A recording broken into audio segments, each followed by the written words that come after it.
De tal manera amó Dios al pueblo judío que envió a Esther al palacio en un momento indicado para ponerla allí y salvarlos a ellos de morir exterminados. Y gracias a Dios siempre ha habido un Mardoqueo en tu vida. Siempre ha habido alguien puesto por Dios en el momento preciso que te ha hecho recapacitar y entender que... Hola, Dios te bendiga. Soy el pastor Jaifer Morales, pastor de Casa de Bendición, y quiero darte la bienvenida a nuestro canal de YouTube. Aquí encontrarás palabras de edificación para tu vida, estudios bíblicos, predicaciones, y juntos podemos disfrutar de lo que Dios ha servido en la mesa. Vamos a enfocar hoy en un reinado de un hombre que se llamó Jerjes o Artajerjes. Y bajo ese reinado había una joven que se llamaba... ¿Cómo se llamaba? Se me olvida. Esther.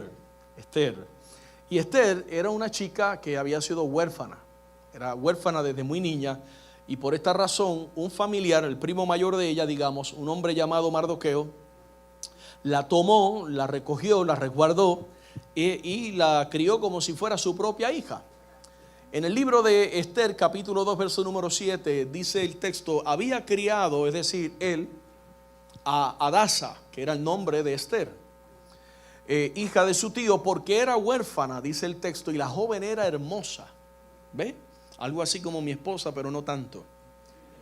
Figura, dice, de hermosa figura y de buen parecer. Cada uno de ustedes, hombre, mira a su esposa y acumule puntos para que no duerma con el perro hoy. Cuando su padre y su madre murieron, es decir, ella era muy chica, Mardoqueo la adoptó como hija suya. Bueno, en ese contexto sucede que Esther se encuentra en una situación un tanto insólita y termina casada con el rey. Si ustedes no han visto la película, véanla. Ahora les voy a hacer una advertencia, fíjense, déjame hacer aquí las letras chiquitas que no se leen. Cuando vean películas cristianas, recuérdense que son películas. ¿Ok? Porque a veces yo, por no quizás hacerlo sentir, no les digo nada, pero algunos me dicen, ¿viste? Y entonces que pasó esto, y luego pasó esto, y yo, eso me huele a mí como que están viendo, ¿cómo se llama esta? Esta que Chosen, sí, que tiene Biblia y tiene pues cosas de Hollywood, ¿no? Porque no, hay que rellenar los espacios, ¿no? Entonces es importante para que nosotros estemos más amolados ir y leer siempre la palabra del Señor. Bueno, entonces aquí hay una pregunta. Yo no sé, amado, si usted pudiera tener un superpoder, si usted fuera un superhéroe y pudiera tener un superpoder, ¿qué superpoder quisiera tener usted? ¿Ah? Comer y no engordar. Eso yo llevo trabajando 49 años en eso. Es un superpoder, sí. Superpoder que nadie lo tiene. Ahora, imagínate que tu superpoder sea saber siempre lo que debes de hacer en el momento perfecto. ¿Usted cree que eso es posible? ¿Ah? ¿Quién dijo que sí? Vamos a ver. ¿Por qué es posible? Ajá. Ajá. ¿Usted tiene fe? ¿Cree en Dios? ¿Cree que Dios es poderoso? ¿Siempre tiene la respuesta en el momento perfecto? Pues yo no. Ahora, claro, entonces ahí es donde queremos llegar. ¿Quién es la única persona en todo el universo que tiene ese superpoder? Dios. Y al guiarnos a nosotros, como sus hijos, nosotros tenemos ese recurso cuando buscamos la guianza y la dirección del Señor. Ahora, esa persona es Dios, el único que tiene ese superpoder de nunca equivocarse, de siempre tomar las decisiones perfectas, correctas, exactas, en el momento exacto.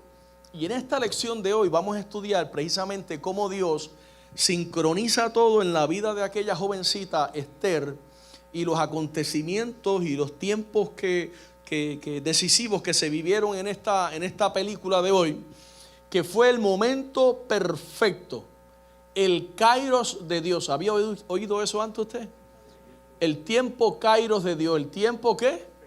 Perfecto de Dios. Nuestro tiempo es el cronos.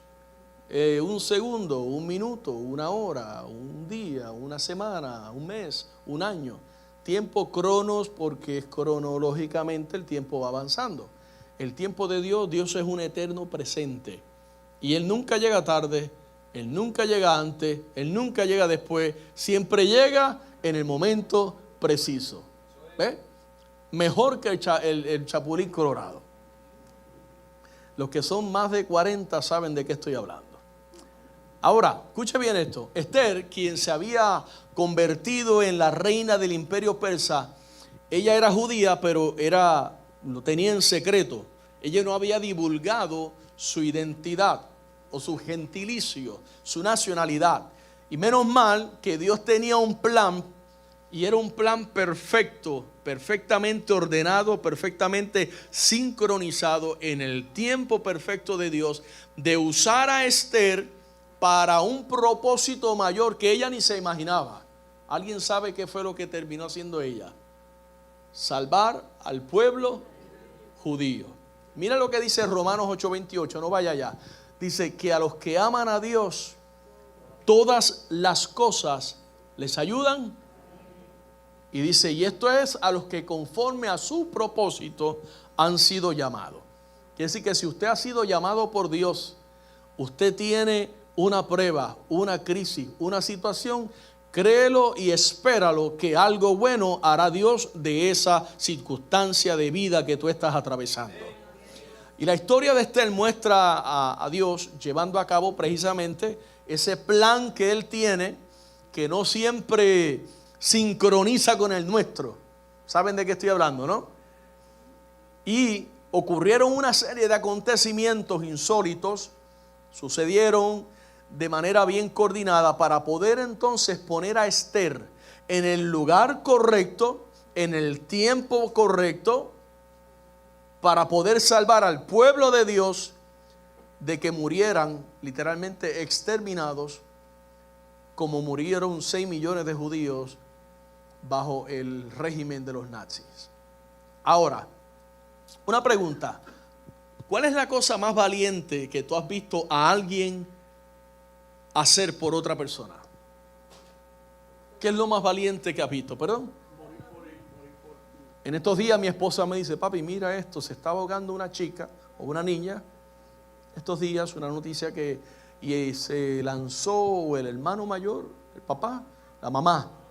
La mamá se lanzó, salvó al chico o la niña, y la mamá se la llevó a la corriente. Eso requiere mucha valentía, ¿no? Pero más que valentía, eso es el amor. Eso es el amor. Dar la vida por tu hijo es el amor. Ahora, de tal manera amó Dios al mundo que envió a su Hijo unigénito para que todo aquel que en Él cree no se pierda, mas tenga vida eterna. Permítame hacer uso de alguna de esas palabras. De tal manera amó Dios al pueblo judío que envió a Esther al palacio en un momento indicado para ponerla allí y salvarlos a ellos de morir exterminados. No que en ella hubiese salvación de vida eterna, pero salvación literal para ser exterminado. Ahora, el atributo de Dios, y yo no sé si usted está de acuerdo conmigo, debería de estarlo si es cristiano, saber que Dios es omnisciente, a mí como que me calma y me baja las revoluciones y me da paz. Y me hace comprender: bájale, cálmate. Que Dios no está en el cielo jugando a la gallinita ciega y dando la vuelta, ¿quién se quedará? Dios tiene todo en control, tiene todo el poder, nada se escapa de Él. Una hoja no cae de un árbol si Él sin el conocimiento de Él. Él tiene conocimiento de cuántos cabellos hay en tu cabeza, con el permiso de aquellos que no le quedan mucho. Él tiene conocimiento de todo. Ahora, eso debe de producir en nosotros paz y tranquilidad. Saber de que, Señor, yo no le he dicho a nadie lo que estoy atravesando, pero estoy confiando de que tú sí lo sabes. Tú harás lo que tengas que hacer. Y eso se llama omnisciencia, conocimiento completo. Y significa el conocimiento de todas las cosas reales y posibles que puedan pasar por la mente nuestra, y las que no pueden pasar, Dios las conoce todas. Y algunos ejemplos los vemos en el Salmo 44, verso 21. Y allí vemos que Dios concede de manera sobrenatural, o más bien deja plasmado el texto, que Dios conoce todo lo que hay, aún en el corazón, cuando dice, ¿no demandaría Dios esto?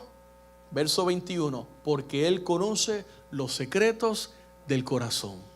Es decir, lo que todavía no es un pensamiento, apenas está en el corazón, no ha llegado a ser un pensamiento, mucho menos ha llegado a ser una palabra, una oración, nada, solo en el corazón, lo que le llamamos una corazonada, y ya Dios sabe. El salmista mismo decía, he aquí no está la palabra en mi boca, y ya tú la sabes toda. Ahora, Proverbios 15:3 nos dice que Dios es capaz de verlo todo. Hay un texto que me fascina, no está aquí, y aquel que dice, los ojos de Jehová recorren la tierra. Él todo lo ve, no hay nada que se esconda de Dios. Entonces dice, Dios conoce y puede ver todo lo bueno y lo malo. Cuando nosotros vamos a hacer algo que no estamos seguros, vamos a decirlo de esa forma, no estamos seguros si es bueno o malo, ¿qué hacemos?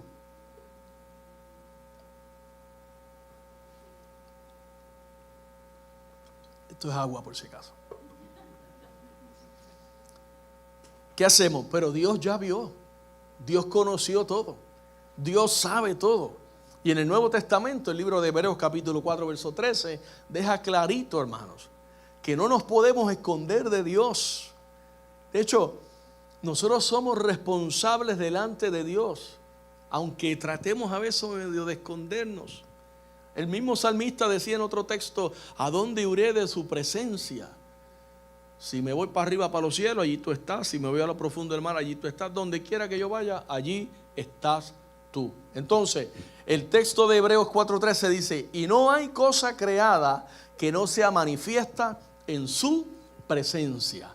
Antes bien, todas las cosas están desnudas y abiertas, es decir, están reveladas a los ojos de aquel que tiene a quien tenemos que dar cuenta. ¿Quién es ese aquel a quien tenemos que dar cuenta? Dios. Por eso nosotros cuando le fallamos a Dios, ¿qué hacemos? Señor, perdónanos, perdóname Dios, porque sabemos que Él lo ha visto todo, nada queda fuera de Él. Bueno, ahora en ese contexto de que Dios todo lo sabe, Dios todo lo ve, Dios posee ese verdadero poder de superhéroe que cualquiera de nosotros soñáramos tener. En su soberanía, Él lo conoce todo, Él lo ve todo. Esto debería darnos entonces a nosotros paz y tranquilidad, porque Él conoce exactamente no lo que tú y yo necesitamos solamente, sino lo que es mejor. Porque usted puede necesitar un vehículo, pero Dios si te va a bendecir, te va a dar uno mejor de lo que tú posiblemente pensarías tener. Entonces, así es el plan perfecto de Dios. Vamos entonces a ver qué dice la Biblia. En un contexto ya histórico, el marco histórico del pasaje, el libro de Esther se desarrolla en Persia para los años 483 a 473 antes de Cristo. En ese tiempo el primer remanente de los judíos ya había salido del cautiverio. ¿Se acuerdan que predicamos el domingo de cómo Jeremías había sido usado por Dios para decirle al pueblo de Dios que venía un 70 años de cautiverio? No le hicieron caso. En el libro de Lamentaciones el pueblo expresa y dice, somos como una mujer viuda, somos como hijos huérfanos, porque estaban desprovistos de Dios. Bueno, pasa el tiempo, salen del cautiverio, algunos ya están fuera libre, pero Esther todavía está bajo ese reinado. Entonces ahí vemos cómo Esther comienza a atravesar unos tiempos en la vida de ella, volviendo a lo que había hablado al principio desde niña, tiempos devastadores. Ahora, yo no sé, con el respeto de vida, no vaya a levantar la mano, pero es posible que aquí entre nosotros haya alguien que fue huérfano de pequeño. sufrió la pérdida de papá y mamá o alguno de los dos padres en algún momento, en una etapa muy temprana de su vida. Mire, la pérdida del viejo mío lleva 6 años que partió con el Señor. Ya yo era un viejo de 44 años cuando partió. Su lugar en mi corazón emocionalmente es irreemplazable, hermano. Cada rato ando por ahí, veo cositas y amén, qué chévere que estuviera el viejo conmigo aquí. Pararía y le enseñaría, qué sé yo, las vacas para que viera, cosas así, ¿no? Ese lugar que no se puede, nada lo puede ocupar. Bueno, Esther tuvo que haber atravesado muchos momentos como esos, momentos devastadores. Y dice el verso 7 del capítulo 2, y había criado a Hadasa, es decir, a Esther, hija de su tío, porque era huérfana. Y la joven era de hermosa figura y de buen parecer. Cuando su padre y su madre murieron, Mardoqueo la adoptó como hija suya. Y aunque no nos dice el texto mucho acerca de sus padres, es evidente que ella pues no tenía a papá y a mamá, ellos habían fallecido. Y si tú te pones a pensar y consideras cómo esto pudo haber afectado a una jovencita, entonces se nos va a hacer fácil entender y comprender que tiene que haber sido una experiencia devastadora para la vida de ella. Imagínense por ahí los 12, 13, 14 años que comienzan a convertirse en mujeres maravilla, y los muchachos se convierten así tipo He-Man, tipo Superman, ¿no? Donde papi no sabe nada, ni mami, nosotros somos los que saben. Yo atravesé todo eso. A los 14, 15, por ahí, los papás no sabemos nada. Son los muchachos los que nos tienen que enseñar, según ellos. Bueno, en ese momento, ese tiempo, imagínense Esther, ahí, sin papá, sin mamá. Entonces, nunca, amado, y esto no debemos de tomarlo livianamente, porque a nuestra iglesia puede ser que lleguen muchachos con estas condiciones. Nunca debe ser fácil para un joven criarse, vivir sin su papá y sin su mamá. Ahora, hay casos en los cuales la distancia, aunque estén vivos, porque estamos en este país y por las circunstancias de vida que tenemos, estamos básicamente casi huérfanos, sin mamá y sin papá. Y hallar un lugar, una familia de fe como esta, en la cual esos muchachos o estas personas puedan adorar con nosotros, esto tiene que ser un bálsamo de aliciente para ellos. Es decir, es importante que la iglesia comprendamos esto también, que abracemos a estos muchachos. Ahora, tal vez la vida de Esther, sus padres murieron repentinamente, o a lo mejor murieron de una enfermedad, digamos ahí poco a poco, y ella le tocó verlos sufrir, no sé, pero tiene que haber sido algo impactante en la vida de ella. A veces, lo que nos enseña esto es que a veces el plan perfecto de Dios surge, nace, brota, se gesta y se da a luz en medio de devastación o en medio aún de pérdidas. Uno dice, Señor, ahora sí, la cosa estaba mala y ahora se puso peor. Ya yo, por más fe que tengo, de verdad, y viene el de repente de Dios. Viene ese momento en el cual nosotros decimos, wow, ¿se acuerdan un Saulo de Tarso?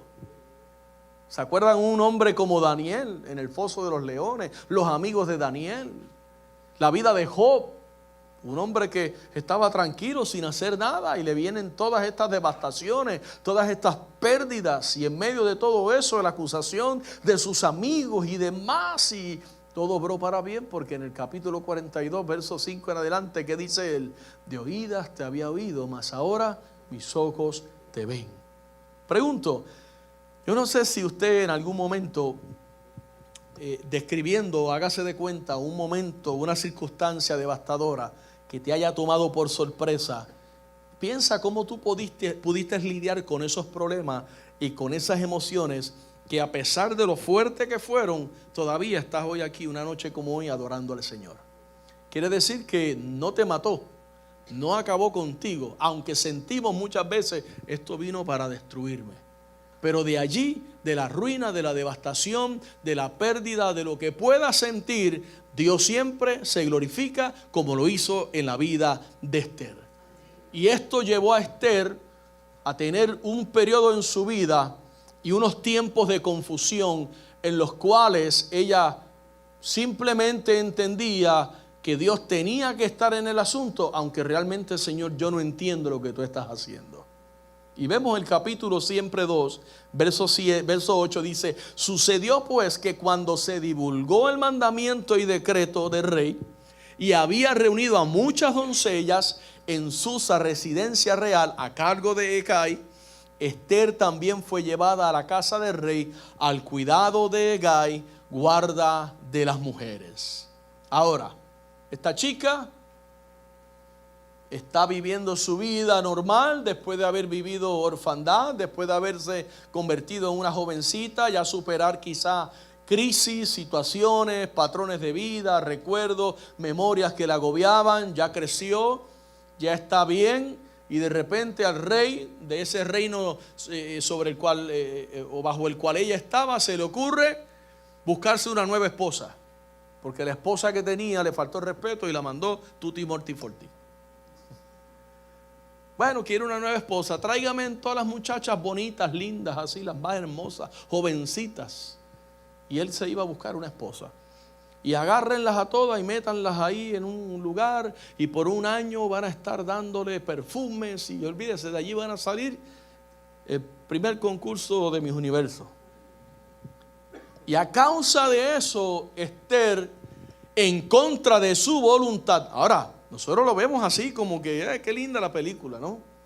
Pero imagínese usted mañana tener que decirle a tu hija: bueno, tienes que irte porque hay una ley que dice que tú tienes que irte a hacer algo así. No, usted, si es, Orlando, yo soy puertorriqueño, si es boricua la tienen que matar, porque no va a entregar a su hija. Entonces, ahí está, alejándose de Mardoqueo, obligada a reunirse y hacer algo que ella no quiere hacer, con un montón de mujeres. Dígame si esto no es traumático. Eso es traumático, es devastador, eso produce confusión. Y entonces en todo eso ella tiene que lidiar con un montón de pensamientos, un montón de sentimientos, y se entiende que fue un gran trastorno para la vida de ella. Tiene que haberlo sido, porque Ester no era Pinocho de madera, tenía sentimientos. Y es posible que ella se asustara y se sintiera confundida y quizá preguntara: bueno, pero ¿y por qué me está pasando esto? ¿Alguien ha pasado momentos así? ¿Por qué me está pasando esto? Y es que a veces, amado, la vida es sumamente confusa. Muchas veces nosotros queremos encontrar paz, pero lo que vemos nos roba la paz. Pero nos acordamos que somos cristianos, oramos, y el Dios de paz, que sobrepasa todo entendimiento, guarda nuestros corazones y vuestras mentes y nuestras conciencias y todo nuestro ser en el hueco de su mano. Entonces, hermano, la pregunta que surge es: cuando sucede un cambio inesperado, ¿cuáles son las decisiones que tomas para sobrellevar lo que ha sucedido? Lo que debemos de hacer es decidirnos esperar en Dios. Diga conmigo: esperar en Dios. Aquella canción, yo me acuerdo cuando mi esposa andaba enamorándome, me dedicó una canción que decía: esperar en ti, difícil sé que es. Eso bien cantado, es bonito. Ella me andaba cuenteando y eso. En la próxima vida. Entonces, pero sí, esa canción como que se hizo en nuestro noviazgo, la tomamos como porque estábamos ahí queriendo de verdad consagrarnos, ahí sufriendo, ¿no? Y ya de edad, para no quemarnos, ¿usted entendió? Y esperando en el tiempo del Señor, ahí, bueno, hasta que gracias a Dios pudimos unir nuestras vidas. Ahora, esperar en Dios, hermano, cuando no sabemos qué hacer, lo mejor es no hacer nada y esperar en Dios. ¿Y a dónde vamos a recurrir para lidiar con toda esa confusión? Hermano, miren, no vamos a la Biblia, a la oración, al ayuno y a seguir esperando en Dios. No hay mucho que hacer, pero eso es suficiente. Si esperamos en Dios, Dios de seguro dará respuesta a nuestras interrogantes. Entonces, de ahí entonces vamos a otra parte. Tengo que ir a vuelo de pájaro, son 7 capítulos. del tiempo de preparación de Esther. Capítulo 2, verso 9 al 17.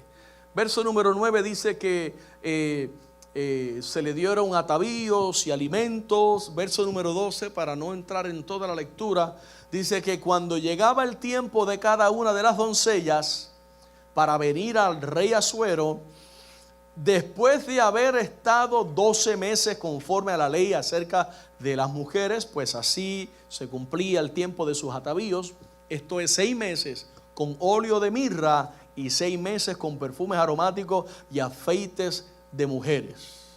Bueno, entonces dice el verso número 15: cuando le llegó a Esther, hija de Abihail, tío de Mardoqueo, quien la había tomado por hija, el tiempo de venir al rey, ninguna cosa procuró. Es decir, cuando ella fue a presentarse, cada muchacha tenía el derecho de decir: no, yo quiero aquellos tacos de ¿cómo es eso? De Louis Vuitton, ¿cómo se llaman?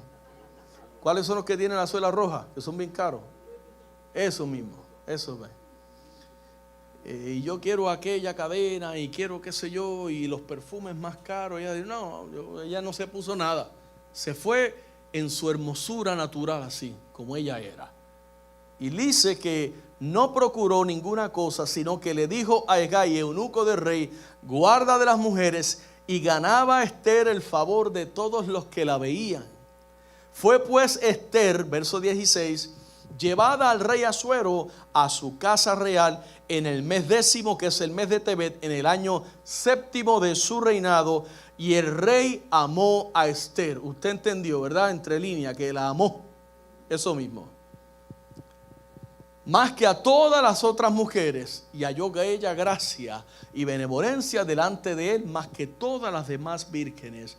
Y puso la corona real en su cabeza y la hizo reina en lugar de Vasti. Quiere decir que Esther fue la que vino a ser sucesora de la reina Vasti. Ahora, a simple vista, hermanos, esto parecía ser una oportunidad maravillosa. Wow, vas a ser la mujer del rey. Pero ella no quería, hermanos. Ella era judía. Esa no era su costumbre, no eran los dioses de ellos, no era su Dios. Es decir, ella no tenía nada que hacer allí. Pero hay que considerar qué era lo que le esperaba a Esther y quién era el protagonista de todo esto. Porque cuando tú y yo tenemos a alguien que nos ciñe, que es Señor de nuestras vidas, Él es el que va a decidir inclusive lo que tú y yo vamos a atravesar en esta vida. Y era una sola oportunidad para ella ser escogida. Ella no se fue muy elegantona ni nada. A lo mejor pensó: me voy así para que me vea fea y no me escoja. Pero no, el rey dijo: esa es la que quiero. Después todas las mujeres que el rey pasaban por manos del rey, ¿me entendió, no? Y que el rey decía: no, esta no me gusta. Todas esas mujeres quedaban ahí al placer del rey. No era que vete para tu casa y cásate con el que quiera. Las dejaba ahí como de spare, ¿no? En caso de que me dé un día con llamarte a mi presencia, cosa que no sucedía mucho. Entonces, en medio de todo esto, no sé si usted logró meterse ya en la película, estamos ya en el punto máximo.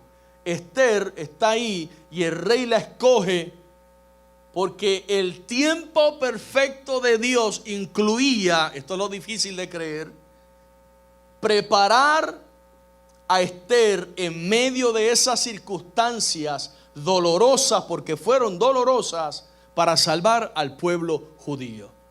Cosa que después el que le entiende, su tío, su primo, se lo tiene que recordar.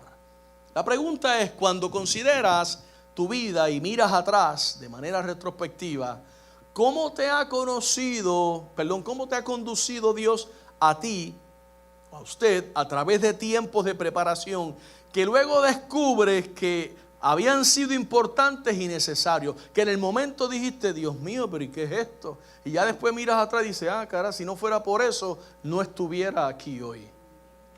¿Han habido momentos así? Que en el momento tú como que you regret it, you like, no, esto no. Y después dice: gracias a Dios que pasé el examen, que no me salí de la rueca, de las manos del alfarero, que permanecí allí. Es verdad que me eché a perder, pero me eché a perder en las manos del alfarero. Y hoy día, mira donde Dios me ha puesto. Bueno, ese fue el caso de Esther. Ahora, vienen luego de esa preparación los tiempos difíciles. Ahora es que Esther se entera de los planes que el enemigo tenía para ella y para el pueblo judío. Capítulo 3, verso 1 al 2, 5 al 6, versículos 8 al 10, versículo 13. Voy a tomar algunos, comenzando en el verso número 2. Dice: pero Mardoqueo ni se arrodillaba ni se humillaba delante de Amán, que era, perdón la palabra, el lambeojo del rey, ¿no? ¿Me entendió, no? El alcahuete del rey. Y quería cucar, porque eso es lo que hace el enemigo. El enemigo te tienta, te cuca. ¿Usted entendió la palabra cucar, no? Yo sé que a veces suena feo para algunos países, pero para nosotros no. Te anda ahí acechando, queriendo hacerte caer, porque ese es el trabajo de él. Y entonces pasaba frente a Mardoqueo, queriendo que Mardoqueo le rindiera pleitesía, y tenía que, ordenadamente tenía que doblar su rodilla de él, y Mardoqueo lo veía y se quedaba así, y lo veía pasar, y eso a él lo enfurecía. Y vio a Amán, verso 5, que Mardoqueo ni se arrodillaba ni se humillaba delante de él, y eso se llenó de ira, dice el texto. Pero tuvo en poco poner mano en Mardoqueo solamente, como quien dice: yo no solamente no voy a hacer nada para acabar con él, porque tengo un plan más malévolo. Yo voy a acabar con él y con todos los de su raza. Y dice entonces: procuró Amán destruir a todos los judíos que habían en el reino de Asuero. Verso número 8 al final: y al rey nada le beneficiaba, y al rey nada le beneficia el dejarlos vivir, le decía Mardoqueo al rey. Es decir, a ti no te conviene tener ese tipo de chusma en el reino tuyo. Mejor mátalos a todos. Verso 9 dice: si place al rey, decrete que sean destruidos. ¿Ustedes se acuerdan que más o menos por ahí va la línea con Daniel? Estaban los los sátrapas. Estas son las cosas que después se acuerdan. De esto se acuerdan. Los sátrapas, y le dicen: hey, y mira, y buscando hacer sentir bien. Eso se llama lisonjear a una persona. Lamberle el ojo. Eso se llama lisonja. De hecho, es un pecado. La Biblia habla en contra de ello. Tú sabes. Entonces le dice Mardoqueo: mira, esta gente no te conviene. Esos son una plaga. Y el verso número 13 dice: y fueron enviadas cartas por medio de correos a todas las provincias del rey, con la orden de destruir, matar y exterminar a todos los judíos, jóvenes, ancianos, niños, mujeres, en un mismo día. Todo el mundo para el, ¿cómo se llamaba aquello? El paredón de fusilamiento. Salvando las distancias aquí con los hermanos cubanos. Eso en El Salvador lo hacían también, fusilaban a la gente de, ¿cómo le llamaban? El escuadrón de la muerte y todo eso, que esto ha pasado mucho en nuestros países de Latinoamérica. Bueno, esta gente quiere hacerlo con todos los judíos, imagínense eso. Ahora, estar dentro de la voluntad de Dios, ¿qué nos enseña esto? Nunca significa que usted y yo no vamos a enfrentar pruebas y no vamos a enfrentar dificultades. Eso es un evangelio infantil, hermanos. Eso de que si algo malo te está pasando es porque estás robándole a Dios o estás en pecado. Es un evangelio infantil. Porque entonces Cristo, ¿qué dijo? En el mundo tendréis aflicción, pero confiad, yo he vencido al mundo. Entonces, de seguro yo le voy a profetizar a ustedes. ¿Cuántos quieren que le profetice? Antes que se acabe el día de mañana, usted va a tener alguna prueba. Recíbelo. Alguna aflicción va a venir a tu vida. Ay, yo no lo recibo, pastor. No seamos chiquillos, ¿no? El punto número 5 que quiero tomar, pero antes le hago una pregunta. Yo no sé cuál ha sido una dificultad seria en la cual tú tuviste que enfrentarte, que luego pudiste ver que era parte del plan de Dios, pero en el momento no lo veías así. A mí, por decir algo, cuando tuve que dejar mi trabajo a tiempo completo, que no quería dejarlo, no lo digo por, todos los pastores dicen lo mismo, no. Yo tenía muy buen trabajo, muy buen salario, años de estabilidad en la empresa, prácticamente de los empleados fundadores de la empresa. muy buenos beneficios, demasiados halagos del dueño y demás, porque éramos de los poquitos que empezamos, una empresa pequeña y se convirtió en una empresa de millones. Y en ese momento sucede lo que sucede, no los voy a enzorrar con ello, pero Dios me llama a tiempo completo al ministerio. ¿Por qué? Porque eso es un paso de fe que no es fácil dar. Eso no es fácil darlo. Aunque uno, ¿verdad?, entienda que así es, no es fácil, hermano. Dejar toda esa estabilidad. Y en el momento yo decía, bueno, me ocurrió el accidente del hombro y no entendía. Decía, Señor, ¿qué está pasando aquí? Y en medio de eso recuerdo que en una reunión con la junta le dije, bueno, yo voy a buscar un trabajo. Y me dijeron, no, no queremos que trabaje. Y gracias a ellos y por culpa de ellos usted me tiene aquí a mí. Pero vinieron entonces, después de esos tiempos difíciles, un tiempo de espera. Ese tiempo como que, ese paréntesis que uno dice, ¿qué está pasando? ¿Qué va a suceder? Y vemos el capítulo 4, verso 1 y verso 10 al 17. Verso 11, me adelanto, dice, entra en el patio interior para ver al rey sin ser llamado. Una sola ley hay respecto a él: ha de morir salvo aquel a quien el rey extendiere el cetro de oro. Quiere decir que Esther no podía presentarse delante del rey para pedirle a el rey que tuviera misericordia del pueblo, porque no podía nadie presentarse al rey sin antes ser llamado por el rey. Tenía que ser by appointment, para que me entienda. Y si usted se presentaba delante del rey, tutti morti forti, a no ser que el rey extendiera su vara, su callado que tenía, su báculo, así, en señal de que acepto tu llegada y tengo de ti misericordia, haré justicia contigo, y entonces tú podías dirigirte al rey. Bueno, Esther le está diciendo al tío, yo no puedo ir donde el rey si el rey no me ha mandado a llamar. Sabes que me va a matar. Y el Mardoqueo, tienes que ir al rey. Es que no puedo, me va a matar.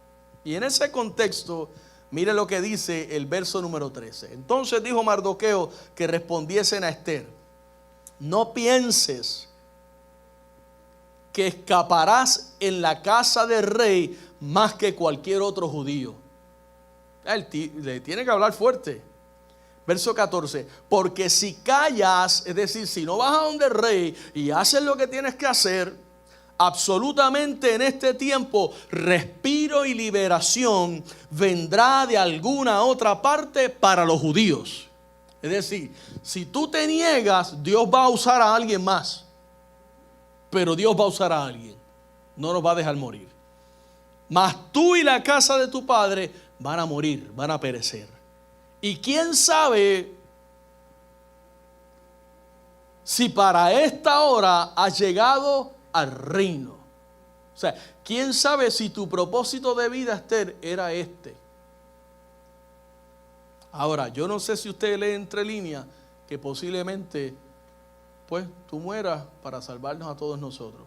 Eso pudo pasar por la mente de ella. Y el verso 15 dice: Esther dijo que respondiesen a Mardoqueo: ve y reúne a todos los judíos que se hallan en Susa y ayunen por mí, y no coman ni beban en 3 días, noche y día. Yo también con mis doncellas ayunaré igualmente, y entonces entraré a ver al rey, aunque no sea conforme a la ley. Y si perezco, que perezca. Se le cambió el corazón a Esther. Hubo un cambio en el corazón ahí. Porque muchas veces nosotros no vemos a Dios obrando en la prueba porque tenemos los ojos fijados en nosotros. Y no hayamos propósito en nosotros. Y como no hayamos propósito en nosotros, decimos, bueno, esto no tiene sentido. Pero si damos vuelta y ponemos la mirada quizás de una manera más general, en los hijos, en la familia, en la iglesia, no sé, podemos ver a Dios, algún propósito Dios va a cumplir con mi vida. Ahora, cuando Esther, Mardoqueo fue, obviamente, y esto tiene ciertas implicaciones. Primero que nada, ella es mujer, es menor, él es el que tiene autoridad sobre ella. Ella no le puede mandar a él, o sea, Esther no tenía ninguna autoridad sobre Mardoqueo para decir lo que tiene que hacer. Pero momentos de crisis y momentos de circunstancias, muchas veces Dios obra por senderos misteriosos, de la forma que nosotros menos lo esperamos. Ahí viene el respiro de parte de Dios. Y Esther le dice, bueno, díganle que esto es lo que hay. Yo voy a ayunar, que se vaya a él y haga lo mismo. Y todo el mundo ayunó 3 días. Y cuando Esther se enteró de la situación que los judíos enfrentaban, ella no entró en pánico. Ella no fue al psiquiatra que le diera las verdes, las coloradas, las amarillas, las pastillitas, las de la depresión y todo eso. Ella no se apresuró tampoco a ir al rey. Tampoco era torpe, digamos, no, era una chica inteligente. Es decir, ella esperó antes de actuar. Pero ¿cuál es uno de los males nuestros, hermano? Que rápido somos, ¿qué? Pistolita. Somos. Y ya luego, ¿qué hacemos? Ay, Dios mío. O eso me pasa a mí nada más. Parece que sí. Entonces, Esther decidió esperar antes de actuar. Ella tomó tiempo para hacer lo que era más importante. ¿Qué era más importante? ¿Usted cree que Esther en ese momento mandó a ayunar y a orar porque era la primera vez en su vida que ella lo iba a hacer? No. Esto me dice a mí que ella era una chica de convicciones. Cuando tú tienes convicciones, aunque la tierra tiemble, aunque se traspasen los montes al corazón del mar, tú sigues confiando en Dios, porque los que confían en Jehová, dice el texto en el libro de los Salmos, son como el monte de Sión, que no se mueven, sino que permanecen para siempre. Usted está ahí, firme y adelante. Y cuando el tiempo perfecto de Dios, esa sincronización es perfecta, muchas veces conlleva tener que esperar.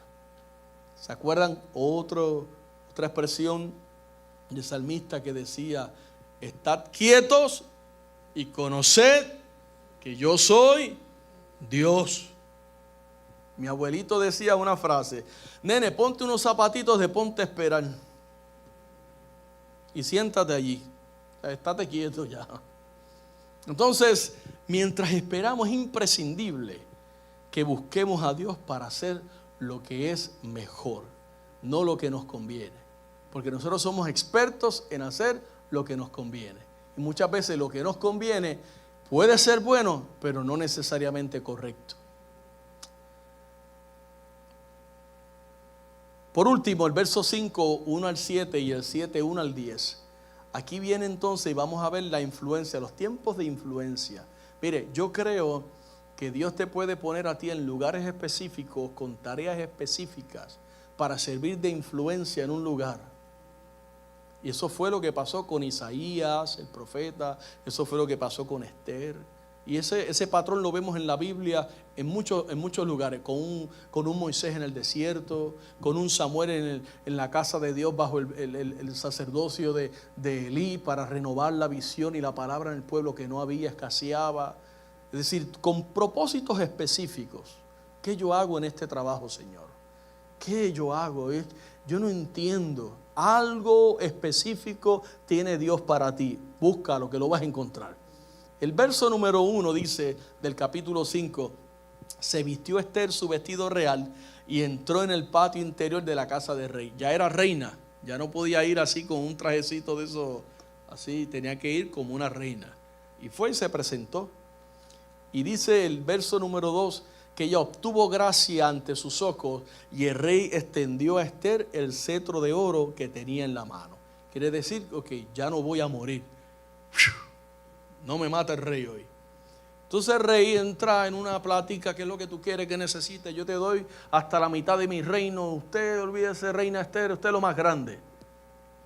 Y Esther en el verso 4 le dice: si place al rey, vengan hoy el rey y Amán al banquete que he preparado para el rey. Como toda una reina, una mujer de realeza, de alta sociedad, ella hizo un banquete, una comida, e invitó al rey e invitó a Amán, el enemigo número 1 de los judíos. Las mujeres tienden a ser así, como que son más inteligentes que nosotros para hacer esas estratagemas y esas cosas así. Nosotros somos más golpeados. Pero mira lo que sucede. Entra, llega al banquete y ahí está el rey, que dice: ¿cuál es tu petición? Verso número 2. Reina Esther, y te será concedida. ¿Cuál es tu demanda? Aún la mitad de mi reino. Y sigue el verso número 3. Obviamente ya el capítulo 7. Entonces la reina Esther respondió y dijo: oh rey, si he hallado gracia en tus ojos, y si al rey place, séame dada mi vida por mi petición y mi pueblo por mi demanda. Porque hemos sido vendidos, yo y mi pueblo. Eso está como que mal conjugado ahí, ¿verdad que sí? Bueno, no vamos ahora a entrar en eso. Para ser destruidos, para ser muertos y exterminados. Si para siervos y siervas fuéramos vendidos, me callaría. Pero nuestra muerte sería para el rey un daño irreparable. Y bueno, por ahí sucede que se revela, se descubre todo. El rey se da cuenta que realmente Amán es malo, que le tendió una media trampa, le dio una media mentira, una media verdad. Y sucede que después de todo esto, pues verso número 10 dice, por cuestión de tiempo, así colgaron a Amán en la horca que él había hecho preparar para Mardoqueo, y se apaciguó la ira del rey. Finalmente entonces, hermanos, llegó la hora señalada para que Esther actuara. Llegó el momento decisivo, el momento para el cual Dios la había llevado a ella a ese lugar, que no le había sido revelado sino a través de la crisis que tuvo que pasar y de las palabras de apoyo de aquel Mardoqueo, que yo no sé si usted sabe que siempre van a haber Mardoqueos en nuestras vidas. Esas personas que te van a ver al cruzar del puente en medio de tu temor, en medio de tu inseguridad, y se te van a parar al lado y te van a decir: hazlo, Dios está contigo, dalo, hazlo, Dios está contigo. Yo quiero que tú sepas que esta noche, lo aceptes o no, dentro de ti hay una Esther.